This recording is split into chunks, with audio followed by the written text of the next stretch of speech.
जय श्री राम। आप भगवान कहें, समाज कहें या प्रकृति कहें,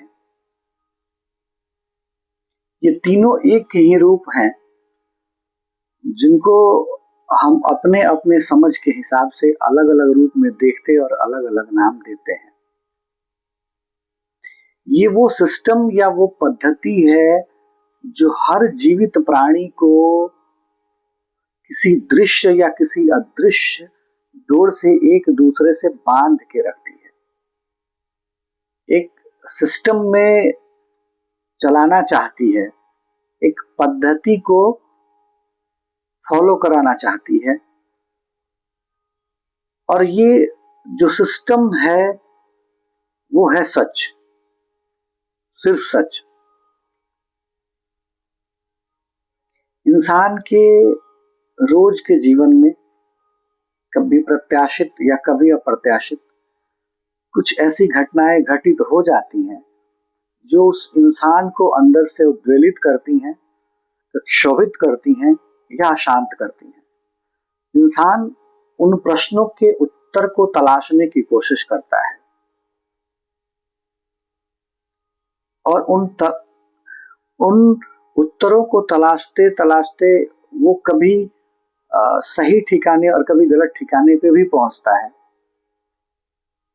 हमारे ऋषियों ने, हमारे मुनियों ने वेद, पुराण, उपनिषद, ग्रंथ, संहिताएं लिखी हैं।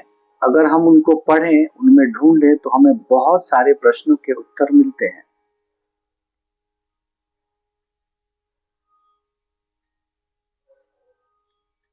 हम सिर्फ जब वेद व्यास की बात करते हैं, मैं अक्सर कहता हूं कि वेद व्यास ने जो महाभारत में लिखा है, अगर आप उसका अध्ययन करें तो आप पाएंगे कि आपके जीवन में ऐसा कुछ भी घटित नहीं होगा जो वेद व्यास ने महाभारत में नहीं लिखा है। एक सामान्य इंसान के जीवन में घटित होने वाली जितनी भी घटनाएं हो सकती हैं, उन सारी घटनाओं को वेद व्यास जी ने महाभारत में लिख दिया है। आज कुछ प्रश्न मेरे सामने आए जिन्होंने मुझे उद्वेलित किया, तो मैं फिर पुराने तारों को जोड़ना, पुरानी जानकारी को उकेटना मैंने शुरू किया और मैंने पाया कि हमारा जो भगवान है, हमारी जो प्रकृति है, वो किसी ना किसी तरीके से सच को फॉलो करवा ही लेती है। या हम ये कहें कि हमारा समाज निर्लज्ज नहीं है, वो सच को पूर्णतः जानता भी है और समझता भी है। क्योंकि अगर भीष्म पितामह सच को नहीं जानते तो वो अपने मृत्यु का मार्ग श्री कृष्ण को, अर्जुन को या धर्मराज को नहीं बताते। ठीक उसी तरह गुरु द्रोण अगर सच को नहीं जानते, नहीं मानते, तो युद्ध भूमि में उनके हाथ से अस्त्र और शस्त्रों का त्याग करा लेना असंभव था।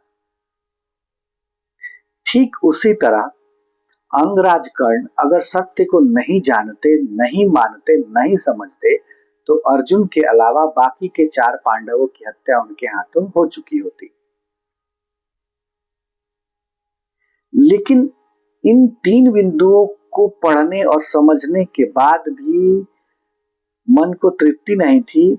थोड़ा और आगे बढ़ने के बाद एक बात और मिली। भगवान श्री कृष्ण का समधी था दुर्योधन। भगवान श्री कृष्ण के लड़के सांब की शादी दुर्योधन की बिटिया लक्ष्मणा के साथ हुई थी, जबकि अर्जुन की शादी उनकी बहन सुभद्रा से हुई थी और अर्जुन उनकी बुआ के लड़के थे।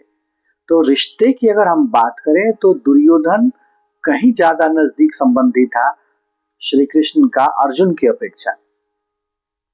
तो अर्जुन, आप पूरे महाभारत में उन 18 दिनों के प्रसंग में देखेंगे कि भगवान श्री कृष्ण अर्जुन के रथ पे बैठे हुए हैं। इसका कारण सिर्फ एक ही है। आप भगवान कहें, समाज कहें, प्रकृति कहें, हर कोई सच को पूर्णतः जानता है और मानता भी है।